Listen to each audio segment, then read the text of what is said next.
Praise the Lord. കർത്താവിന്റെ ധന്യ തിരുനാമം വാഴ്ത്തപ്പെടുമാറാകട്ടെ. ലോകമെമ്പാടുമായിരുന്നു കൊണ്ട് വചന സന്ദേശത്തിൽ പങ്കാളികളാകുന്ന എല്ലാ ദൈവകുഞ്ഞുങ്ങൾക്കും 8-ാം മാസത്തിൻ്റെ 16-ാമത്തെ പ്രഭാത വന്ദനം കൂടി അറിയിക്കുന്നു.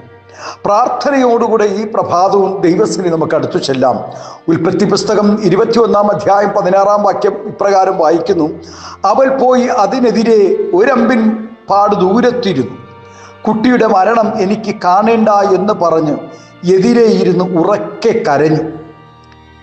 ഈ ഭൂമിയിൽ സ്വയം കരഞ്ഞും കൊണ്ട് പ്രവേശിക്കുന്ന മനുഷ്യൻ അനേകരെ കരയിപ്പിച്ചുകൊണ്ട് ഈ ലോകത്തു നിന്ന് മാറ്റപ്പെടുന്നു. നിരവധി വിഷയങ്ങളിൽ കരയുന്ന മനുഷ്യൻ. നമ്മുടെ കരച്ചിലിന്റെ ഉദ്ദേശം എന്തെന്ന് മറ്റുള്ളവർക്ക് മനസ്സിലാകണമെന്നില്ല.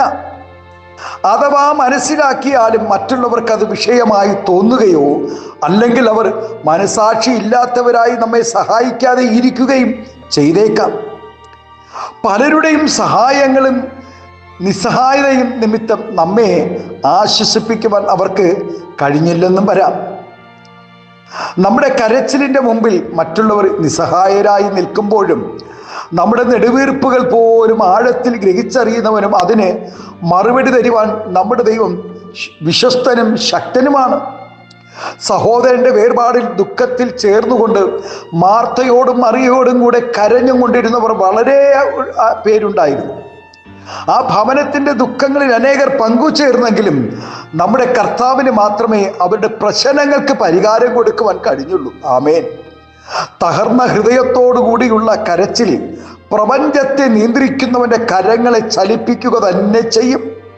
ഒരു വ്യക്തി ദൈവം മുമ്പാകെ കരയണമെങ്കിൽ ഒന്നാമതായി താൻ ബലഹീനനാണെന്നും തൻ്റെ കഴിവ് കൊണ്ട് സഹാനുഭൂതിയുള്ള മനുഷ്യരുടെ സഹായം കൊണ്ടും തൻ്റെ കാര്യങ്ങൾ നടക്കുകയില്ലെന്നും സമ്മതിക്കണം. താങ്ങാനാവാത്ത വേദന ഉള്ളിൽ അനുഭവപ്പെടുമ്പോഴും ഹൃദയം തകരുകയും ചെയ്യുമ്പോൾ മാത്രമേ ഒരു വ്യക്തിക്ക് കരയുവാൻ കഴിയുകയുള്ളൂ. ഭക്തനായ ദാവീദ് പലപ്പോഴും ദൈവം മുമ്പാകെ കരഞ്ഞിരുന്നു. പല വിഷയങ്ങളെ ഓർത്ത് യിരെമ്യാവും പലപ്പോഴും കരയുന്നവനായിരുന്നു. ആകയാൽ പ്രിയ ദൈവവൈദ്യരെ, ദൈവം മാത്രമാണ് നമ്മുടെ കരച്ചിലിൻ്റെ ഉദ്ദേശം തിരിച്ചറിയുന്നവനും നമ്മെ സഹായിക്കുന്നവനും എന്ന തിരിച്ചറിവോടെ മനുഷ്യരുടെ മുമ്പിലല്ല, ദൈവസന്നിധിയിൽ തന്നെ നമുക്ക് കരയാം. തൻ്റെ ഭർത്താവായ അബ്രഹാമും അദ്ദേഹത്തിൻ്റെ കുടുംബവും ഹാഗറിനെ തൻ്റെ മകനെയും നിഷ്കരുണം ഭവനത്തിൽ നിന്നും പുറത്താക്കി കളഞ്ഞു. മരുഭൂമിയിൽ വിശന്നും ദാഹിച്ചും ഒറ്റപ്പെട്ടു പോയ ആ അമ്മയും മകനും തങ്ങളുടെ ജീവനും നിലനിൽപ്പിനും വേണ്ടി ദൈവത്തോട് വളരെ കരഞ്ഞു. മുൻകാലങ്ങളിൽ ഹാഗറിൻ്റെ കണ്ണുനീർ തുടച്ച ദൈവം, അവളോട് സംസാരിച്ച അതേ ദൈവം ഇസ്മായേലിൻ്റെ നിലവിളിയും കേൾക്കുകയും അവർക്ക് വേണ്ടി അത്ഭുതം ആ മരുഭൂമിയിൽ പ്രവർത്തിക്കുകയും ചെയ്തു. ആരെല്ലാം നമ്മെ തള്ളിക്കളഞ്ഞാലും നാം പരമാർത്ഥതയോടുകൂടെ ദൈവസന്നിധി നിലവിളിക്കുമെങ്കിൽ ദൈവം നമ്മുടെ കരച്ചിലിൻ്റെ ശബ്ദം കേൾക്കുകയും നമ്മെ വിടുവിക്കുകയും ചെയ്യും. ആമേൻ. തലമുറകൾ ജനിക്കാത്തത് നിമിത്തം നിന്ദകളും വേദനകളും അനുഭവിക്കുന്ന അനേക ദമ്പതികൾ ലോകത്തിലുണ്ട്. എന്നാൽ ചില തീരുമാനങ്ങളോടുകൂടെ നിലവിളികളോടുകൂടെ ദൈവസന്നിധിയിൽ കരഞ്ഞ അനേകരുടെയും കരച്ചിലിൻ്റെ ശബ്ദം ദൈവം കേട്ടു. അവർക്ക് മറുപടി കൊടുത്തതായി ദൈവവചനത്തിൽ രേഖപ്പെടുത്തിയിരിക്കുന്നു. ഒരു ഹന്ന ദൈവസന്നിധിയിൽ കരയുവാനിടയായി, മനം തകർന്നു കരയുവാനിടയായി. ആ കരച്ചിലിൻ്റെ മറുപടി അവൾക്ക് ആനന്ദമായി തീരുവാനിടയായി. പ്രിയ ദൈവവൈദ്യലേ, ഈ പ്രഭാതം ഈ വചന സന്ദേശം കേൾക്കുമ്പോൾ തന്നെ കഴിഞ്ഞ നാളുകളിൽ ദൈവസന്നിധിയിൽ കരഞ്ഞ നിന്റെ കരച്ചിലിൻ്റെ മറുപടി ദൈവം കേട്ടിരിക്കുന്നുവെന്ന് ഇന്ന് പ്രഭാതം ആത്മാവ് ശക്തമായി ആമേൻ സ്തോത്രം വിളിച്ചു പറയും. ഹാഗറിനോട് ബാലന്റെ നിലവിളി കേട്ടിരിക്കുന്നു എന്ന് അരുളിയ അതേ ദൈവം ഇന്ന് പ്രഭാതം കുഞ്ഞെ നിന്നോടും അരുളി ചെയ്തു. യെശയ്യാ പ്രവാചകൻ പ്രകാരം വിളിച്ചു പറയുവാനിടയായി: സിയോൻ നിവാസികളെ, ഇനി കരഞ്ഞുകൊണ്ടിരിക്കേണ്ട.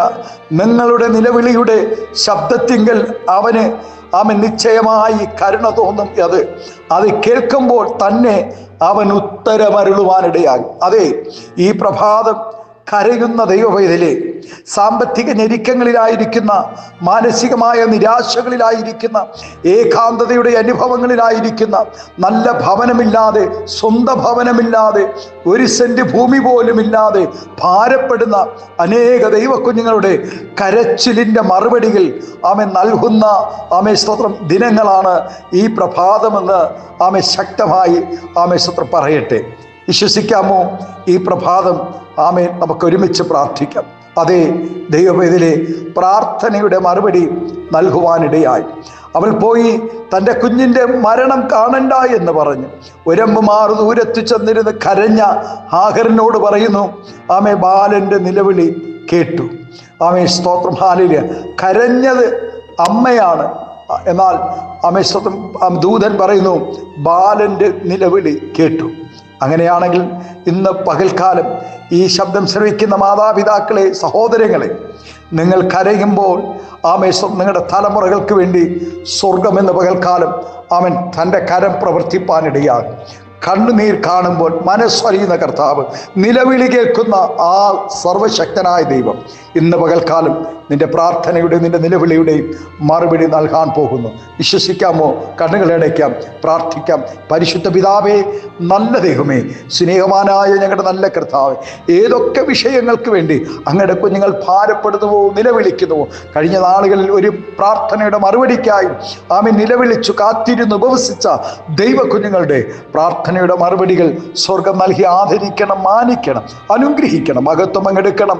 യേശുവിൻ്റെ നാമത്തിൽ കൃപയോടെ പ്രാർത്ഥന കേൾക്കണമേ സ്വർഗീയ നല്ല പിതാവേ. ആമേൻ, ആമേൻ. Thank you. God bless you. ദൈവം എല്ലാവരും ഈ പ്രഭാതം ധാരാളമായി അനുഗ്രഹിക്കട്ടെ. Thank U.